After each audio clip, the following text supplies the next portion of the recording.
सांगून दाखवतो. कारण कसं राहतं, आम्हाला वाटतं की देव काय नाही केलं दिसत नाही, पण देव अद्भुत चिन्ह काय करण्यावालाच देव आहे.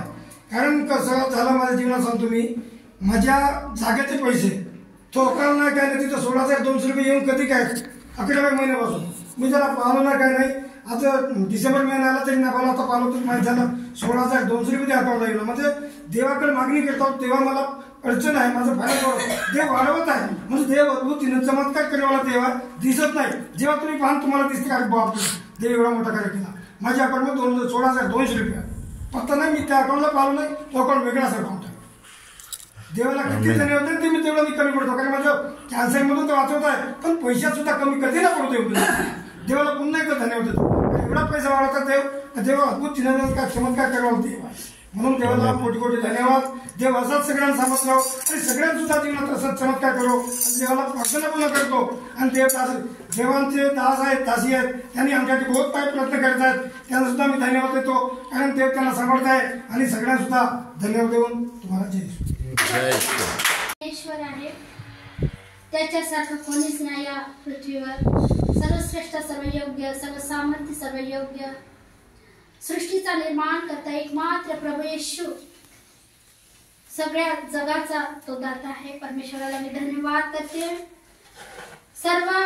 सगळ्यात महत्वाची गोष्ट म्हणजे की या जगातून निघून गेले, मरून गेले, मिटून गेले, परंतु परमेश्वराच्या अनुग्रहामुळे आज आम्ही जिवंत आहोत, एकत्रित जमलो. म्हणून परमेश्वराला धन्यवाद. आणि रोज ऐकतो कुठून ना कुठून आवाज येते, हा असा होऊन मेला, हा तसा होऊन मेला, हा अटॅक न मेला, हा शुगरने मेला. परंतु मी परमेश्वराला धन्यवाद करतो, माझ्या घरात कॅन्सरचा पेशंट आहे. परमेश्वर त्यांना आज जिवंत ठेवून त्याच्या चरणात येण्याची योग्य अशी संधी दिली, म्हणून परमेश्वराला धन्यवाद. आणि परमेश्वराच्या दासदासींना सुद्धा परमेश्वर त्यांना बहुत फायनान्सची कमी म्हणजे पैशाची कमी घटी आहे. त्यांनाच माहिती कसे जगत आहेत, मला नाही माहित. परमेश्वर त्यांना मदत करो. परमेश्वर त्यांना फायनान्सची बढोतरी देऊन त्यांच्या सगळ्या म्हणजे जे रूमचा किराया द्यायचा आहे त्याच्यातून त्यांना सोडवो, त्यांच्या सगळ्या गरजा पूर्ण करो. त्यांनी सुद्धा आमच्यासाठी पूर्ण बोज घेऊन प्रार्थना करतात, म्हणून त्यांची सुद्धा परमेश्वर प्रार्थना ऐकून आम्हाला सुरक्षित ठेवत आहे.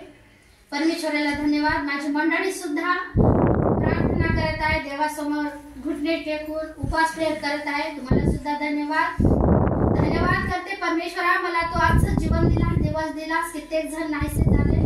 मी परमेश्वराला कोटी कोटी धन्यवाद करते. तुम्हाला जय श्री